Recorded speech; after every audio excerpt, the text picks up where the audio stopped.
ETF index mutual funds నేర్చుకుని stock మార్కెట్లో రాణించాలనుకుంటున్నారా? వెంటనే ఈ నెంబర్కి కాల్ చేయండి.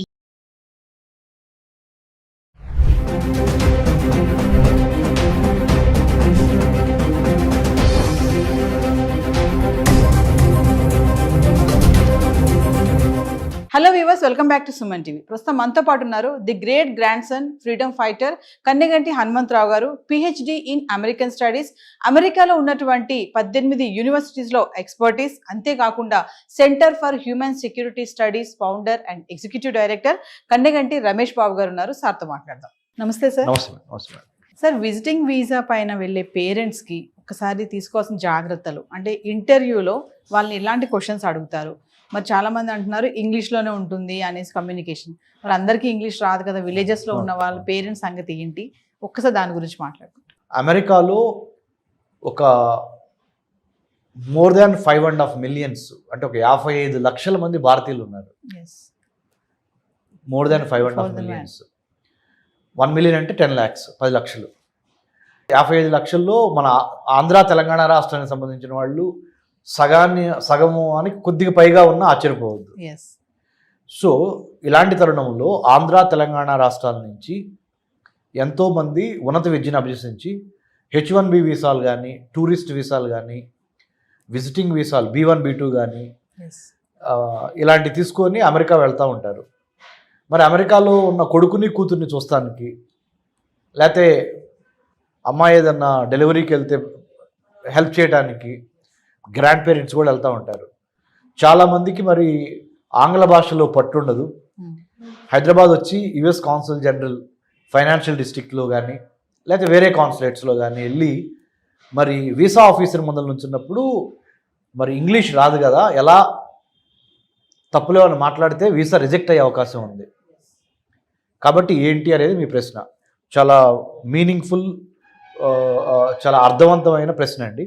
దానికి ఏం చేశారంటే, సౌలభ్యం కోసం మీరు ముందరగానే ఒక ట్రాన్స్లేటర్ని US వీసా ఆఫీసర్స్తో ముందరగానే కమ్యూనికేట్ చేసి, బై ఈమెయిల్ అయితే ఈమెయిల్, బై అప్లికేషన్లోనే do you need any translator అనేది ఉంటే yes we need a translator అనేది స్పష్టంగా రాయగలిగితే, మాకు ఆంగ్ల భాషను తెలుగులో చెప్పడం, తెలుగు భాషను ఆంగ్లంలో చెప్పడానికి, తర్జుమా చేయడానికి మాకు ఒకళ్ళు కావాలి అని అడిగితే US కాన్సులేటే ప్రొవైడ్ చేస్తుంది. నెంబర్ 1. లేదా చాలా వీసాలకు సంబంధించి చాలా క్యూస్ ఉంటాయి, లైన్స్ US కాన్సులేట్లో. ఎవరైతే ట్రాన్స్లేటర్స్ అవైలబుల్ ఉన్నారో మనం మొదలుగా రిక్వెస్ట్ చేస్తే ఆ క్యూలోకి పంపించే అవకాశం ఉంది. రెండోది. మూడోది, మనం కూడా మన పేరెంట్స్కి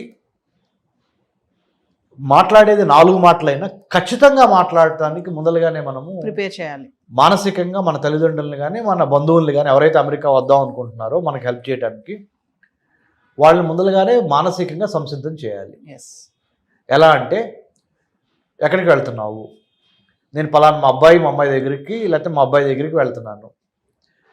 ఎన్నాళ్ళు ఉంటారు?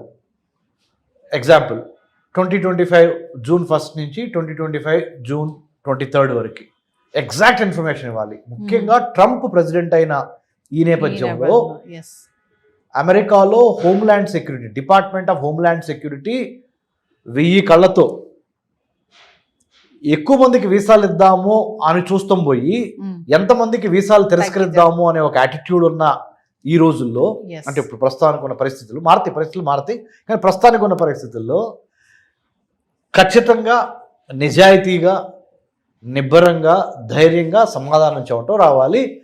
భాష ఏమైనా పర్లేదు. అంటే ట్రాన్స్లేటర్ ఉంటారు, అయినప్పటికీ చెప్పాల్సింది ఏంటంటే, పలానా తారీఖు నుంచి పలానా తారీఖు మేము అక్కడ ఉంటాము, ఎందుకు వెళ్తున్నారు అన్నప్పుడు ఏదైతే బలమైన కారణం ఉందో ఆ కారణాన్ని కరెక్ట్గా నిక్కచ్చిగా చెప్పటము.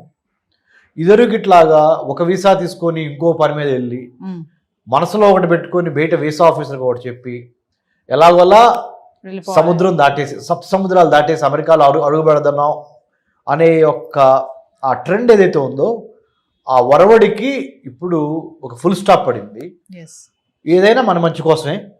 తద్వారా ఏమవుద్దంటే,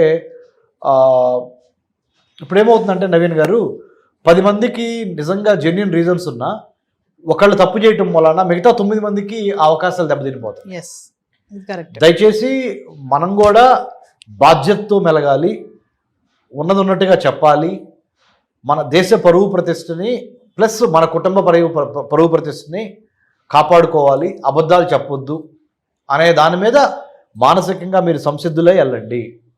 తద్వారా దేశానికి పేరు తెచ్చిన వాళ్ళు అవుతారు, మన రాష్ట్రానికి, మీ ఊరికి, మీ కుటుంబానికి పేరు తెచ్చిన వాళ్ళు అవుతారు. అంటే ఇప్పుడు ఉన్నటువంటి పరిస్థితిలో వీసాస్ అన్ని కూడా కొంచెం స్ట్రిక్ట్ అయిపోయాయని అనుకో. చాలా స్ట్రిక్ట్ అయింది, చాలా స్ట్రిక్ట్ అయింది, కొద్దిగా కదండి, చాలా స్ట్రిక్ట్ అయింది. ప్రేక్షకులకి నేను చెప్పేది ఏంటంటే, ఎవరైతే చూస్తున్నారో ఈ ప్రోగ్రాము, ట్రంప్ ప్రవేశపెట్టిన స్ట్రిక్ట్ పాలసీస్ ఏవైతే ఉన్నాయో ఇప్పుడు, ఏది ఇమిగ్రేషన్ కానీ, హైర్ ఎడ్యుకేషన్ కానీ, H1B వీసాలు, లేకపోతే జాబ్స్ గురించి కానీ, ఇవి అమెరికా మిత్రపక్షాలతో పాటు ఆర్థికంగా ఎదుగుతున్న మిగతా చాలా countries, UK, Australia, Japan, South Korea, Canada, France, Germany, ఇలా ఇటలీ, ఈ చాలా దేశాలు ఈ విధానాన్ని ప్రవేశపెట్టబోతున్నాయి.